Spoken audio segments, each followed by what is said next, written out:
Saludos amigos, bienvenidos a Eclesia Online. Este es un programa en donde 4 sacerdotes nos metemos en su casa a través de un canal de televisión, como es Maravisión, a través de las redes sociales, y vamos platicando sobre los acontecimientos de la Iglesia y sobre temas que son fundamentales en la vida de la Iglesia. Y uno de estos temas en este mes de mayo es María. María siempre está dedicado el mes de mayo a María. María, nosotros cuando decimos mayo siempre es las flores a María, costumbres que desde pequeñitos se nos han puesto en la familia, en el colegio católico, pues ahí es donde hemos desarrollado también esa devoción mariana, desde la familia, desde el colegio, como no, desde la comunidad parroquial donde crecemos y vamos haciendo este proceso de fe. Bueno, pues hoy, en este día, yo quisiera volver la mirada hacia la Basílica de Guadalupe, hacia un acontecimiento que en América Latina rompió moldes. Y este acontecimiento guadalupano se sigue actualizando cada día, más en este mes de mayo, con todo lo que está pasando alrededor del mundo. María siempre tiene un mensaje, cada vez que vamos a la Basílica, nos da un mensaje de paz, de humildad, y son los más sencillos los que al final nos muestran esa fe que es como la de María, la de una mirada de un hijo suyo hacia una madre en donde confía a todos y todo. Así que con este tema mariano, primordialmente, mes de María, pues iniciamos este programa Daniel, Javier y Patricio. Javier y Patricio desde Roma y Filadelfia, Daniel desde Cuernavaca. Adelante. Bueno, pues no sé, para comenzar este tema, ¿qué podemos decir de la Virgen María? Que no se haya dicho ya, porque yo creo que se ha dicho de todo, de todas las virtudes y todos los dones parece que tiene la Virgen María, ¿no? No sé, yo creo que el primer punto importante de reflexionar es sobre la devoción que le tenemos a la Virgen María y el lugar que ocupa en nuestra fe, o cuál debe ocupar, ¿no? Y ahí es donde yo creo que podemos decir unas palabritas de purificación de este punto devocional y tan importante de nuestra fe, ¿no? Colocarlo en su justo lugar, sabiendo que la Virgen María es tan importante, es tan central, pero no es el centro. El centro sabemos que es el Señor Jesús, su mensaje, su evangelio, y esta iglesia donde ella es también como una cabeza que nos va guiando, ¿no? Es un modelo básico para todos nosotros. Entonces yo diría, mes de María, devoción a la Virgen María, ¿qué lugar ocupa esto en mi fe personal? Es más importante que otros puntos de fe. Yo creo que ahí los católicos podemos haber fallado un poquito en algunos aspectos, en algunos lugares, no sé. ¿Ahí qué piensan ustedes? Ahí lo lanzo. Bueno, es un tema. Buenas, ¿cómo están? Hola, Patricio. Bien. Parece que nos cuesta arrancar, ¿no es cierto? Pero por un lado pensaba, cuando estamos hablando de María, estamos hablando de nuestra madre, ¿no? Y me parece que en ese sentido, para poder comprender la importancia que tiene la Virgen María en nuestras vidas como creyentes, es porque de alguna manera nos refleja el rostro maternal de Dios, ¿no? Y por eso todo hijo siempre acude a la madre. En lo personal, yo tengo una historia que considero que la Virgen tuvo mucho que ver en mi experiencia de conversión, la Virgen María, ¿no? Alrededor de los 18 años. Quizás en ese momento estaba más por mi edad, por la curiosidad, estaba como más interesado en lo que llaman las apariciones marianas, ¿no? Me acuerdo que leía libros, escuchaba los mensajes, etcétera, etcétera, ¿no? Y que tiene que ver con esto que Javier, que recién decías, ¿no? Que a veces me parece que en nuestra espiritualidad mariana un riesgo que podemos correr es poner mucho énfasis en lo que la Iglesia se llaman las revelaciones privadas, y quizás dejamos de poner el énfasis en la revelación pública, que es el centro de nuestra fe, que es Jesucristo, ¿no? Así que creo que sería interesante, no para tirar abajo las revelaciones privadas, sino para poder discernirlas y ponerlas en el lugar que le corresponde, ¿no? Nuestra fe está centrada en Jesucristo, y una verdadera experiencia mariana, como sabemos, María siempre nos lleva a Jesús, ¿no? Entonces, por un lado agradecido, ¿no? a María como experiencia personal, ¿no? Haberla experimentado como madre, y la sensación, la certeza interior de que fue ella que de alguna manera me llevó a Jesús, ¿no? Entonces también, bueno, sigo sumando a esto que decía Javier, como para que podamos dialogar entre todos. En mi camino personal también está la presencia de María como muy cercana, sobre todo antes de mi ingreso al seminario. También fue clave para poder ingresar al seminario. Hoy, a la vuelta del tiempo, voy viendo también algunos de los excesos en los que estaba, no sé, involucrado en el ambiente, o de los que veía alrededor de mí, por ejemplo. Particularmente, por ejemplo, recuerdo que comenzaba una tendencia de unas apariciones particulares y la gente pedía que llevaran linternas para aquel lugar, que cuando se apareciera la Virgen encendían las linternas para que cuando regresaran las linternas a sus dueños pudieran como ponerlas sobre la pared y ver qué imagen se veía, ¿no? Y pues, era una cuestión que rayaba en el fanatismo de poder saber si estaba un Sagrado Corazón de Jesús reflejado, un contorno de la Virgen, etcétera. Para mí ha sido como extraño en este camino ir viendo por qué razón lo mariano puede como tender a esta cuestión que puede en cierta manera resultar o acabar lamentablemente en un cierto fanatismo. Por otro lado, también siento que hay gente con un testimonio tan fuerte a nivel de su devoción mariana, que ha sido su comunicación a través del rosario, a través de la oración mariana, aquella que le ha hecho mantenerse en el día a día, pienso en personas de fe muy sencillas que mantienen como este vínculo o esta relación con Dios a través de María, a través de este tipo de devociones, ¿no? Y que merece todo mi respeto en este sentido. Yo voy a poner unos ejemplos, perdonen ustedes, pero bueno, en el colegio... gracias, Patricio, por tu indulgencia. En el colegio que es el mismo colegio que el padre Javier Monroy, él era 3 años mayor. Claro, pues son una generación un poco más hippie, un poco más hippie, más hippie y un poco más atea, ¿no? Pero nuestra generación en mayo iba con unas flores y hacíamos en la tarde, me acuerdo. Les estoy hablando del recuerdo que tengo de segundo de párvulos, o sea, segundo de kinder o tercero de kinder. Antes eso de fue en la década del 50, ¿no es cierto? No, apenas estaba apareciendo la Virgen de Guadalupe. Por ahí poníamos unas flores frente a una imagen de la Virgen. Y en las flores poníamos a los compañeros y un gesto que teníamos que hacer en la tarde era algo de niños pequeños, ¿no?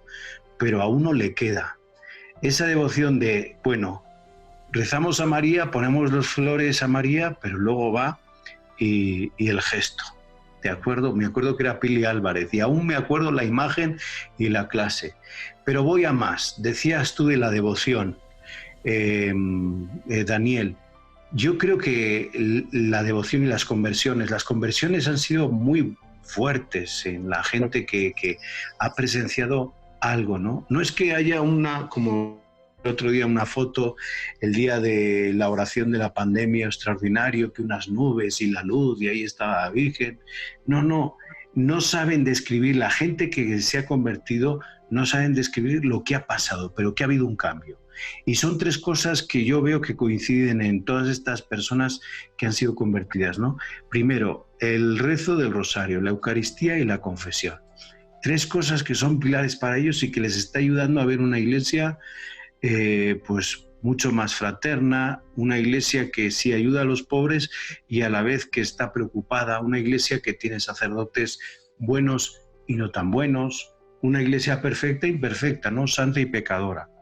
Y luego también está esa falta de criterio formativo, creo yo, por parte de los sacerdotes, en donde creemos que el alcohólico de un pueblito yendo a la basílica con una peregrinación y una misa se le va a quitar el alcoholismo, ¿sí? o que el que maltrata a la mujer yendo a una peregrinación se le va a quitar el maltrato a la mujer. Y esto pues son penitencias que algunos padrecitos dan en las parroquias y que me parecen pues muy imprudentes. Creo que estamos confundiendo lo que es una ayuda humana con lo que es la espiritualidad y la devoción. No sé qué opinan ustedes. Sí, bueno, en mi experiencia personal, perdona, Patricio. Sí. ¿Puedo? Sí. Ánimo. Es que voy a hablar de mi generación hippie, que es la que dice que... Bueno, en mi generación, no. Empecemos en la prehistoria primero. Historia, sí. No, mi experiencia personal es la de haber sufrido, yo así lo considero ahora, un proceso en esto, ¿no? Es decir, este tipo de devociones que no llevaban a lo práctico, a lo real, a la ayuda, a la generosidad, a una fe profunda, etcétera, pues es lo que yo viví, vamos a decir, más de pequeño, ¿no? Entonces nunca he tenido esta devoción que tengo ahora, vamos a decir, ¿no? Es decir, en mi vida ha habido un proceso muy claro de ir encontrando una devoción auténtica a la Virgen María. Pero creo que precisamente porque ha habido una vivencia, yo vi una vivencia que a mí no me convencía para nada y creo que es negativa o que puede hacer daño, ¿no? Como esta de la que estás hablando tú, Javier. Es muy claro que es una imprudencia brutal este tipo de consejos, este tipo de espiritualidad que podamos transmitir a la gente. No sé lo que piensan ustedes. En mi experiencia, eso precisamente me aportó de una devoción auténtica y de colocar a la Virgen María. Lo pude ir haciendo después más adelante y creo que ahora le tengo un amor inmenso a la Virgen María, pero bien colocado, no gracias a aquellas experiencias de lo que fui viendo exteriormente, ¿no? No, yo adhiero, Javier, a lo que decís, ¿no? Y me parece que a veces lo que nos pasa es que tenemos una fascinación por aquello que es extraordinario, ¿no? Y también a veces surge un pensamiento mágico, ¿no? Y estamos ahí fascinados, que si, como decía Javier antes, ¿no? Que si se formó la imagen de la Virgen en las nubes, ponemos mucha atención en eso, en lo extraordinario, cuando nos olvidamos que María, la María de la historia, fue una mujer absolutamente ordinaria y que en lo ordinario de su vida, por la capacidad que ella tuvo de amar y abrirse a la propuesta de Dios en su vida, fue lo que generó el cambio en la historia, digamos, ¿no? Como dice el texto de Gálatas, en la plenitud de los tiempos, Dios vino a la humanidad por mujer, ¿no? Y esta es la grandeza de María, ¿no? Que si se aparece o no se aparece, que Pío lo puede hacer, pero me parece que no nos tenemos que olvidar de la María del Evangelio, ¿no? La María del sí, la que le dijo que sí a la propuesta de Dios, la María discípula de su Hijo, la María fiel a los pies de la cruz, ¿no? La María que se hace madre de los discípulos de la Iglesia. Volver, también a la María del Evangelio y no quedarnos solamente fascinados por cosas que son extraordinarias, ¿no? Daniel. No, ¿quieres comentar algo, Javi? No, yo simplemente matizar exactamente esto, lo mismo. O sea, la devoción auténtica es en los puntos que nos destaca la palabra de Dios. Daniel, adelante. Sí, a mí me llama la atención porque creo que es en esta realidad de María, la que ustedes están señalando ahorita, por la que deberíamos conducirnos como creyentes. En la vida práctica siento que lo que vende más es justamente lo extraordinario, el pensamiento mágico. Lo digo con mucho respeto, pero también lo digo de una manera que quisiera ser muy claro. El pensamiento mágico es un negocio muy fuerte en la iglesia, porque sea por apariciones o sea por la oferta o el vender cosas que se pierden de la normalidad, mantenemos con eso una secuencia de fanatismo entre nosotros.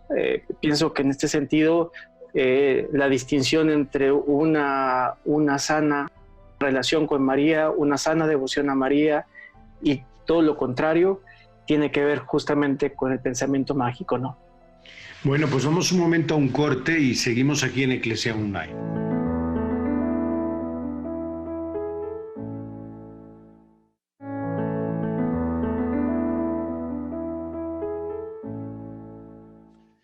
Pues ya regresamos aquí a Iglesia Online, es mes de mayo, mes de María. Aquí, por supuesto, pues tenemos una programación muy especial. Ustedes nos están viendo a través del canal María Visión, también nos ven a través de las redes sociales. Y bueno, pues estamos 4 sacerdotes desde Roma, Filadelfia, Estados Unidos, desde Cuernavaca, Morelos, desde Ciudad de México, platicando sobre María, sobre cuál es la devoción a María. A ver, María nos lleva a su Hijo Jesús y Jesús es Evangelio. No nos olvidemos nunca de esto.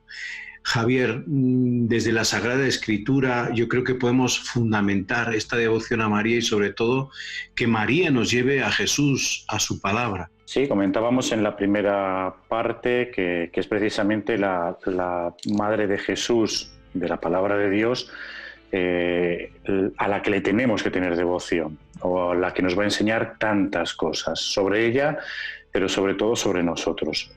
No sé, la palabra de Dios no es que hable demasiado ni diga muchas cosas de la Virgen María, y creo que precisamente esto es lo más importante, que dice poco.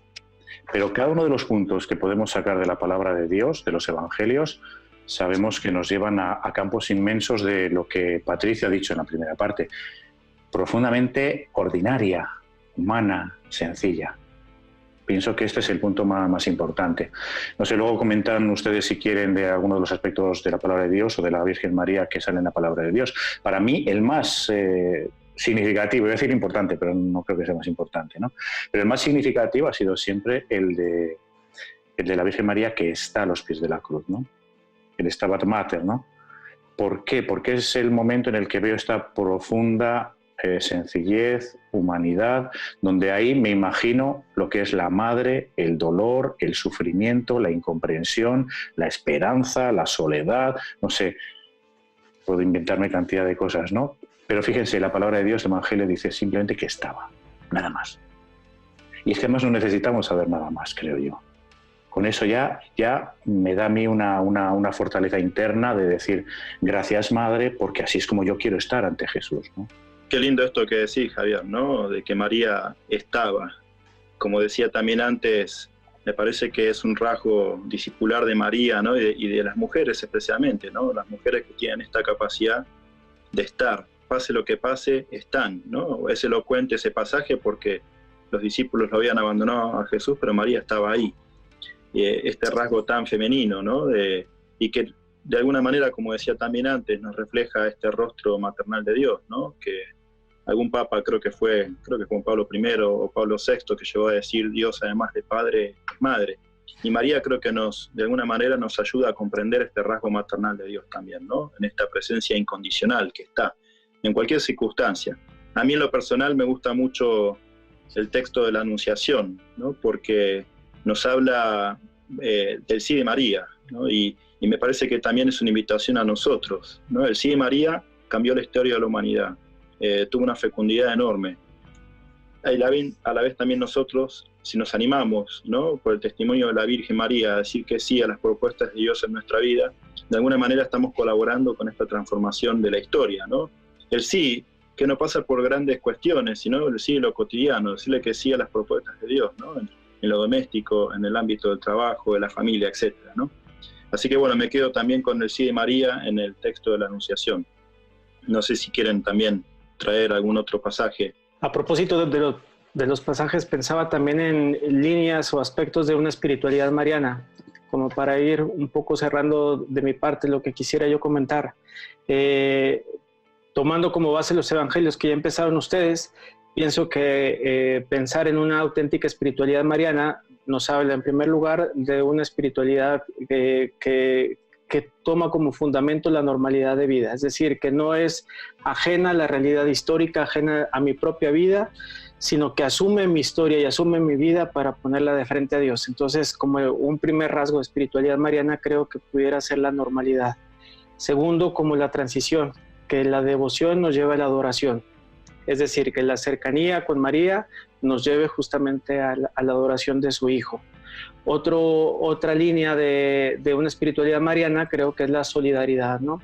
Si llegamos a tomar el pasaje de la visitación con su prima Isabel, justamente es como todo un tema de solidaridad, estar con la persona que en este momento me necesita, colaborar con ella, apoyarla, etcétera, ¿no?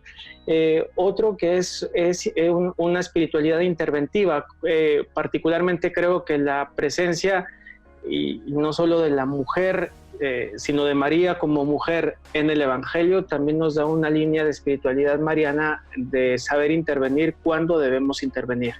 por ejemplo, en las bodas de Caná. O sea, saber que en este momento yo necesito intervenir, sugerir, hacer algo, y los demás tendrán que actuar. En este sentido, Jesús, que valiéndose de la intervención de María, pues justamente permite que fluya esta situación que se presentaba como una situación fuerte de crisis al menos para ese momento festín. Pienso que también una línea de espiritualidad mariana es estar en donde cuesta estar. Ya lo mencionaron ustedes dos anteriormente. Y creo que parte de una espiritualidad mariana siempre es que... ¿Por qué digo esto? Porque muchas veces habrá personas que quieran estar donde la Virgen se aparece, pero no quieren estar donde cuesta estar.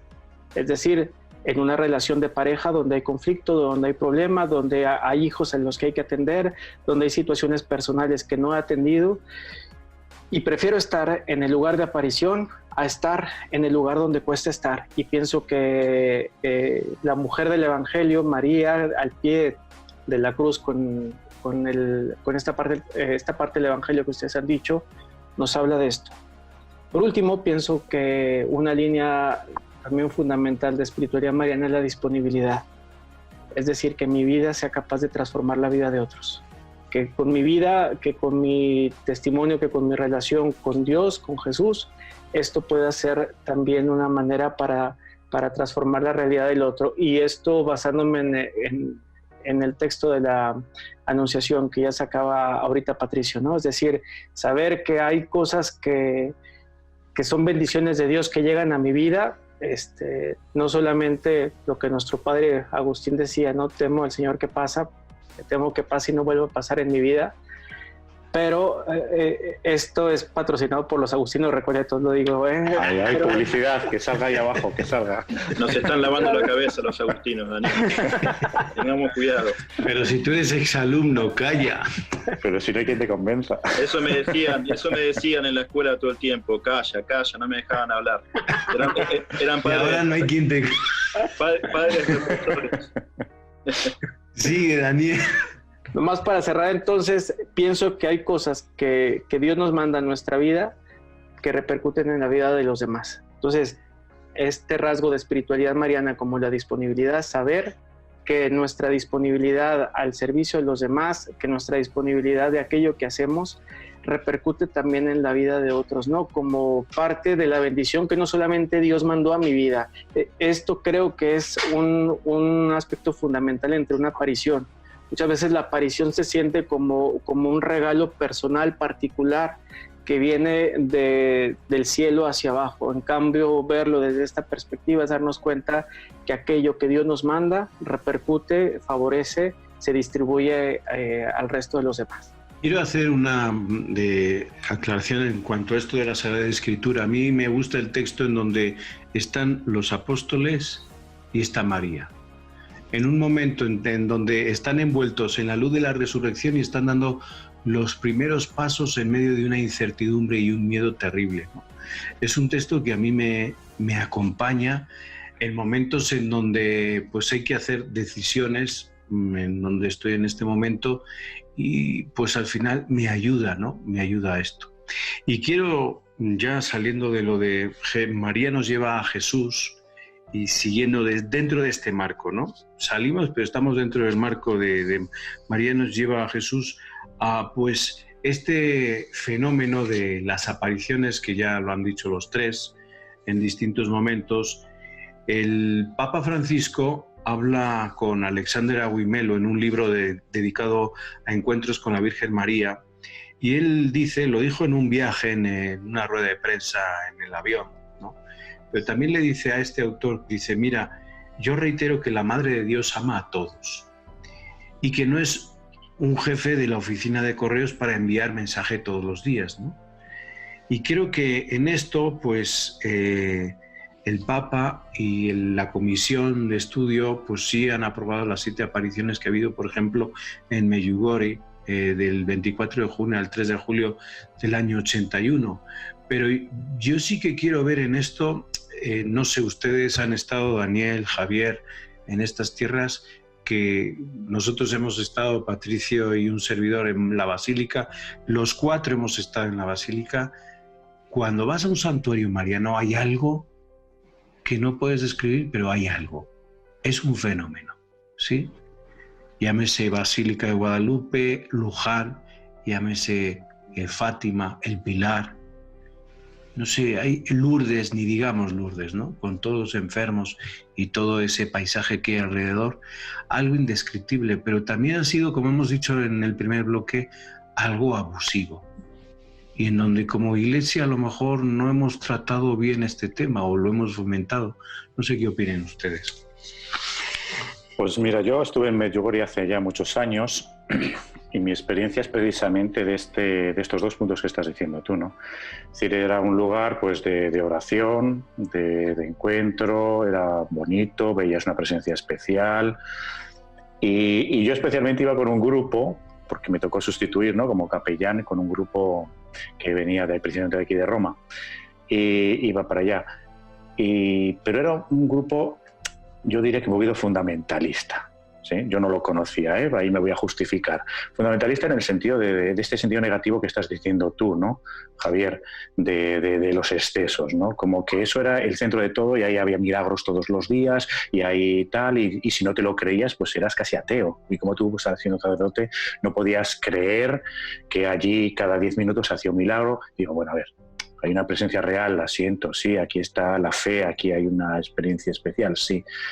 Y ya está, y es que yo no necesitaba nada más. Y ahí yo me apelo de nuevo a la palabra de Dios, ¿no? Y a lo que ha dicho Patricio y ese gran discurso que nos ha echado aquí Daniel, que me ha encantado todo lo que has dicho, ¿eh? Me ha encantado todo lo que has dicho, pero apelo a esa solidaridad, a esa naturalidad, a esa humanidad y a eso ordinario que hay. Que está la presencia de la Virgen María, por supuesto, ¿quién la va a negar, no? Pero cuidado con todos esos excesos, que hay muchos. Y mucha gente puede basar... Falta de discernimiento, sí. Estuve yo ahí el año pasado, y justamente en lo reciente también de la visita a Medjugorje, yo coincido mucho con Javier en esto. O sea, darme cuenta de qué manera es fácil que se pueda distorsionar, que se puede incluso fanatizar la fe de las personas. Pero también he de decir que viví también un clima de fe. O sea, lo digo porque hay gente que va intentando ser lo más justo posible.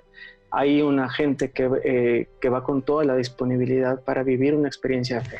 Sin embargo, pienso que eso puede también en otras personas generar, pues sí, una cierta búsqueda de fallo.